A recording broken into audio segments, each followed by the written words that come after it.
The blood moon ritual. We thought it was just a legend until we saw the fire burning at midnight. By then, it was too late to run. It started with an invitation. A single piece of parchment, old and crumpled, slid under my apartment door. The paper smelled of damp earth and something metallic, something like blood. There was no sender, no address, only a single sentence written in jagged, uneven handwriting. Come to Blackwood Forest on the night of the blood moon. Witness the ritual. Join or be taken. At first, I thought it was a prank, a sick joke. But when I mentioned it to Daniel, his face went pale. He had heard of these invitations before. People received them, and then they disappeared. That should have been enough to make us stay away. But we were thrill seekers, always chasing the next ghost story, the next abandoned place, the next rush of fear. So when the blood moon night arrived, we packed our bags and headed into Blackwood Forest. The deeper we went, the quieter the world became. There were no birds, no wind, not even the rustle of leaves. It was as if the entire forest was holding its breath. Then we saw the fire. It was massive, far too large for a simple campfire. The flames twisted unnaturally, stretching toward the sky, pulsing in rhythm with something unseen. Around the fire stood figures, their bodies draped in long, tattered cloaks. Their faces were hidden, but their heads moved in slow, synchronized motions, as if listening to something we couldn't hear. A chill ran down my spine. We should have left. We should have turned around right then. But we didn't. One of the figures lifted their head. A mask covered their face, smooth, featureless, except for a carved symbol in the center of the forehead. Their voice was hollow, distant, like it was coming from somewhere far away. You have come. Now you must choose. We didn't understand what they meant until they dragged a woman into the clearing. She was bound at the wrists and ankles, her mouth gagged with a dirty cloth. Her eyes, wild, desperate, pleaded with us. The moon is watching, one of the figures said. She must be fed. A dagger gleamed in the firelight, long, jagged, stained with something dark. Rachel gasped. This isn't real, she whispered. This has to be some kind of sick game. The masked leader tilted their head. A game! Their voice barely carried over the crackling flames. Do you wish to take her place? Rachel stepped back. No one spoke. No one moved. The dagger came down. The woman's scream never finished. The moment her blood touched the dirt, the fire roared higher. The ground trembled. The air became thick, suffocating. Above us, the blood moon glowed brighter, pulsing like a beating heart. Something shifted inside the flames. A shape, tall, twisted, wrong. It had too many limbs, bending and stretching in ways that should have been impossible. It had no eyes, no face, but I knew it was looking at us. More, the leader whispered. More blood, more flesh. Olivia turned to run. She didn't make it 3 steps before something reached out from the fire. Something black, clawed, inhuman. It wrapped around her ankle, yanking her back with terrifying force. Her scream was cut short as she was pulled into the flames. She was gone. Daniel grabbed my arm. We have to go. Now! We turned and ran, but the trees had changed. The path we came from was gone. No matter which direction we ran, we ended up back at the clearing. The fire still burned. The figures still chanted, and they were smiling. Marcus was the first to snap. He bolted into the darkness, ignoring our shouts. A scream, a wet, tearing sound. Then silence. Rachel trembled, staring into the fire, whispering something under her breath. Then, without warning, she stepped forward. Rachel! I grabbed for her, but she didn't stop. She walked straight into the flames. The chanting stopped. The fire turned black. The thing inside, it laughed. The figures turned toward us. The leader lifted their hands and removed their mask. It was Marcus. His skin was stretched too tightly, his eyes black, void-like. His lips curled into something that might have been a smile. Welcome home, he said. The last thing I remember is falling into the fire, into the darkness, and then waking up. I was in my bed, no burns, no pain, just a whisper in my ear. The moon will rise again, and so will you. A knock at the door. I already knew what was waiting for me. A crumpled, weathered invitation. Come to Blackwood Forest on the night of the blood moon. Witness the ritual. Join or be taken.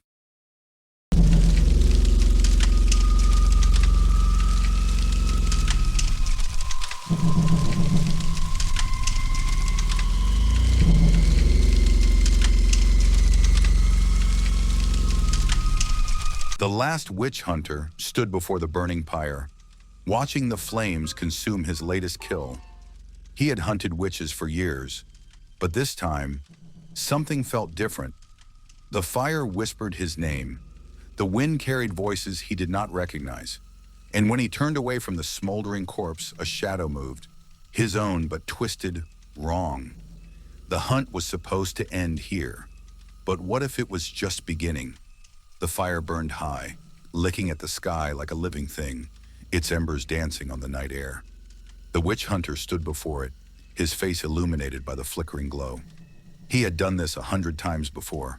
The cries, the curses, the crackling of flesh. It was all familiar. But this one felt different. The woman bound to the stake was silent. No screaming, no begging, no last-minute pleas for mercy. She only watched him, her dark eyes filled with something he could not name. And as the flames curled around her feet, she whispered words that made his blood run cold. You think this is the end? Her voice was barely a breath, yet it cut through the roar of the fire. You are part of us now. The flames consumed her, turning her body to blackened bone. But her voice did not die. It lingered, slipping into the night like smoke. The hunter turned away, shaking off the unease that clung to his spine. A witch's tricks, nothing more. They always sought to curse him, to whisper their poison before they died. He had heard it all before. Yet as he walked away from the burning pyre, something felt wrong. His shadow, stretched long against the ground, did not move as it should. It twisted, coiling unnaturally, its edges shifting like liquid. He blinked, and it was normal again. The road was long and dark, the trees lining it gnarled and skeletal in the dim light.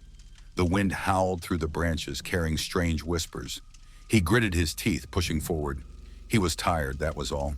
A hunter's life was not an easy one. The cabin came into view, a small, lonely thing on the edge of the woods. He had spent the last 5 years moving from town to town, never staying long, always chasing the next hunt. This cabin was only a temporary rest stop, a place to sharpen his blade, gather his strength, and plan his next move. Inside, the fire crackled in the hearth, casting long shadows against the walls. He sat at the worn wooden table, pulling out his dagger. The blade was clean, untouched by rust, but his hands were not steady as he inspected it. He exhaled sharply. Then the whisper came. Do you feel it?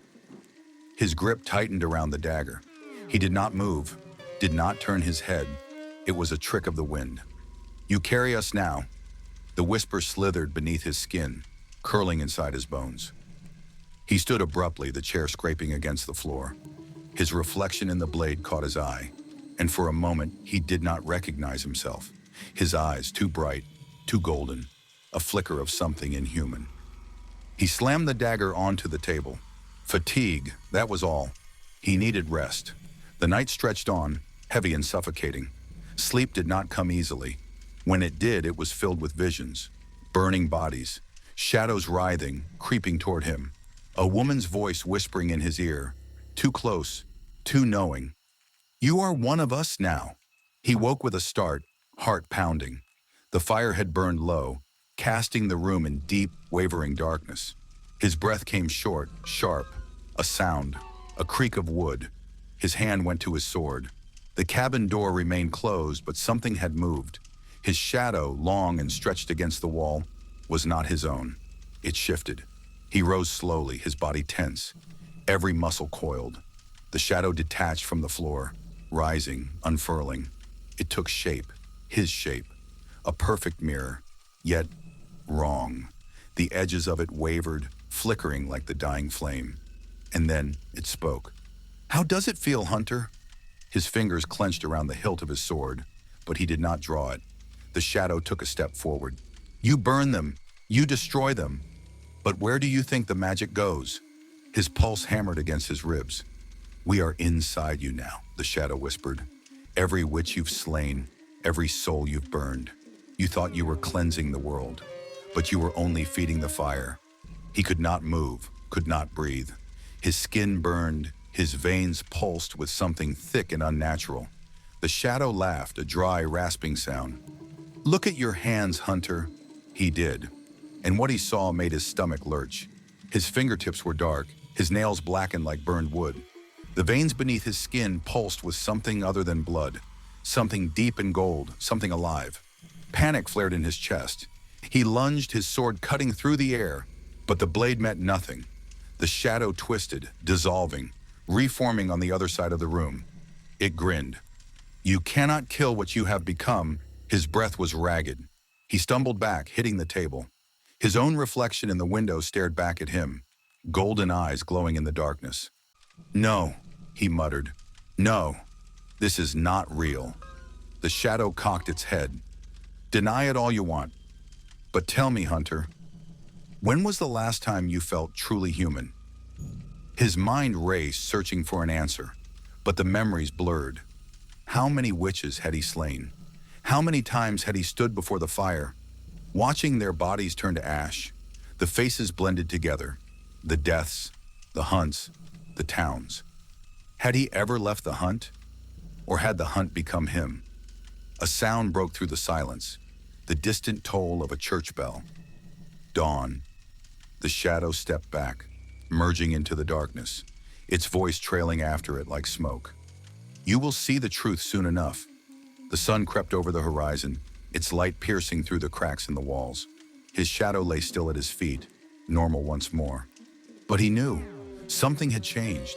The village would be waiting. The hunt was never over. He picked up his sword, sliding it back into its sheath. His hand still trembled. He stepped out into the morning light, but the warmth did not reach him. His shadow stretched long against the ground, and for the first time, he felt afraid of it.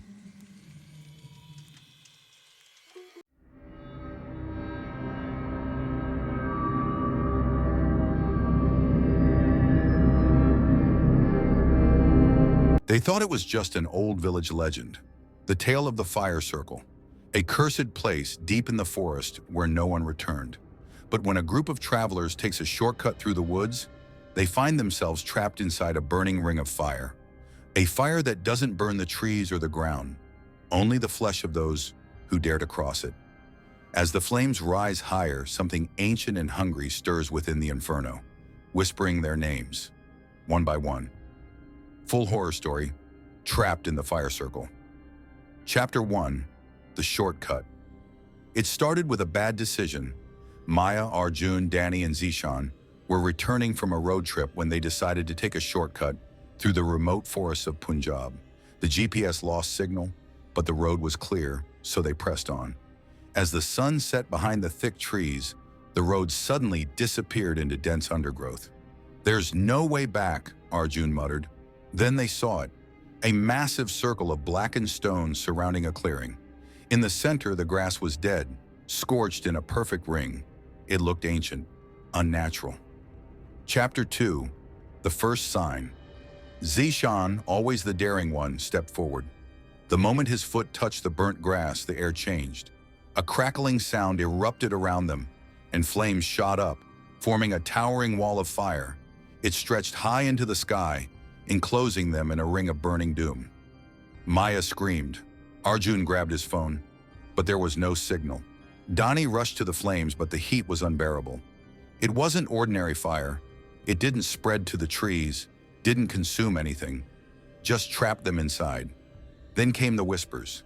A voice, hoarse and dry like burnt wood, spoke their names.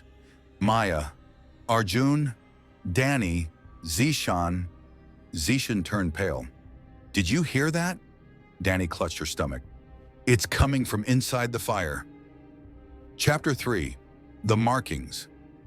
As they looked around in horror, Maya noticed something carved into the blackened stones. Old symbols, strange and unfamiliar. But one thing was clear, a pattern of 5 figures, 4 standing, 1 lying down. Lifeless. Arjun's voice trembled. "It means one of us won't make it out." Then the temperature dropped. The fire roared, but a cold presence slithered through the air. Shadows formed within the flames, twisting, shifting, taking shape. A face emerged, hollow eyes, a skeletal grin. The spirit of the fire circle had awakened. Chapter 4: The First Sacrifice. Zishan panicked and grabbed a rock, hurling it at the figure in the fire. It passed through, but the entity laughed, a deep guttural sound that made their skin crawl. "You have entered the circle," it rasped, "and the circle demands blood." Suddenly, Zishan screamed. His hands blistered, his skin bubbling like melting wax. He staggered forward, his body pulled toward the fire. "Help me!" he shrieked. Maya and Arjun tried to hold him back, but Danny was frozen in shock. The entity in the flames raised a bony hand, and Zishan's body lifted off the ground. His face contorted in agony as he was dragged, inch by inch, toward the inferno. And then, he was gone, consumed. His screams faded into the crackling fire. Chapter 5: The Haunting Truth. The fire didn't die down. If anything, it grew stronger. The markings on the stones changed. Now only 3 figures remained standing. "We have to find a way out," Danny sobbed. Maya knelt by the stones, tracing the symbols. "This is a binding spell. Someone trapped this thing here by feeding it souls. If we break the circle, we break the curse." "But how?" Arjun asked desperately. The whispers returned. This time, they came from inside their heads. "Only blood can break the circle." Maya's heart pounded. "We have to offer something, or someone." Chapter 6: The Betrayal. Arjun's face darkened. "One life to break the curse?" His eyes flickered to Danny. Danny backed away. "No! There has to be another way!" But Arjun had already grabbed a sharp rock. Before Maya could stop him, he lunged at Danny. She fought back, screaming, clawing at his face, but he was stronger. With a final desperate thrust, he drove the stone into her chest. The fire reacted instantly. A shock wave burst through the air, the flames swirling wildly. The entity roared in fury. The fire was fading. Chapter 7: Escape or Not. The moment the flames died down, Arjun and Maya stumbled out of the circle. The air felt lighter, the darkness of the forest seeming normal again. "It worked!" Arjun gasped. But as they turned to leave, a whisper slithered into their ears. "The circle is never broken." A cold hand gripped Maya's ankle. She looked down. Danny's lifeless eyes stared back. And then, the fire returned.